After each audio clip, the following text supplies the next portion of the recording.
Must be somewhere archives in in Bratislava about this time, what happened to the Jews, you know. Can you describe Nováky to me? Nováky had three objects that on three parts of Nováky spread out was just barracks, you know, and then one on the middle were workrooms where people were working for the Germans, you know, all the uniforms and leather goods and things. And it was a Jewish organization who helped to control the Jews.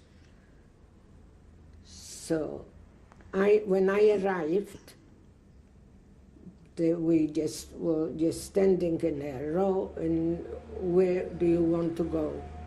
So the one Jewish doctor was walking, he wanted to see who was there. He came to me, a young girl, and he said, where do you want to go? He said, I would like to work in the hospital with the sick people. And he said to me straight away, Dr. Wild was his name, and he said, you know, if you want to in the hospital, you have to sleep with the doctors. And I said, thank you for telling me this. And then when it came, my name was called, where I want to go, and I said, I want to go where I can do some sewing. And he said behind me, why did you say that? He said, I don't want to sleep with any man. He said, so I go there in the workroom, just get lost, you know, in the crowd. And one day, I was just maybe, I don't know how many days I was in that workroom every day. They were treated me very badly. They gave me all the stale bread, what nobody wanted. It was ready for me. I couldn't eat, and the food was worse than horrible. And I just was nobody again. No, I didn't know anybody in the camp. Why did they treat you badly? Because they, unfortunately, the Jews, they click like this. They had, you know, he knows whom and whom. I didn't know anybody. So they did this for me. One day in the workroom, a lady, a very nice person next to me, broke a needle in her finger. And she started to fight, and I said straight away, stop the motors. You know, gave an order. So the motor did stop running. So I took out the needle from her finger, and I cleaned as much as I could, and I bandaged, and I said, now you have to go to the hospital to see if there's something left. And the doctor said, who did this to you?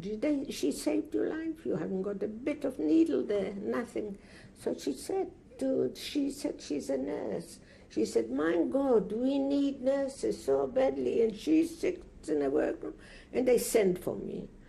And I said such openly, that doctor said that I would have to sleep with the doctors. I'm telling you here now, I'm not going to. So if you want me to work, I work. So yes, they grabbed me. So that's how I stayed.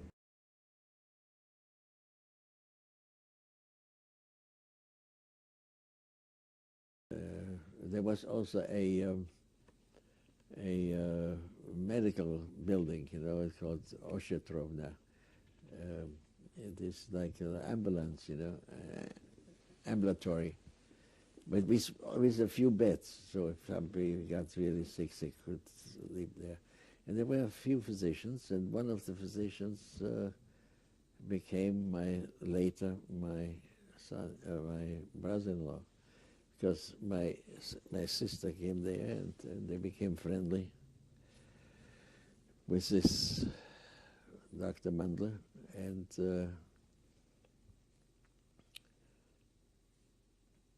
that developed only after the war. They got married, but so the physicians were interned just as you were. Yeah. Were they all Jewish?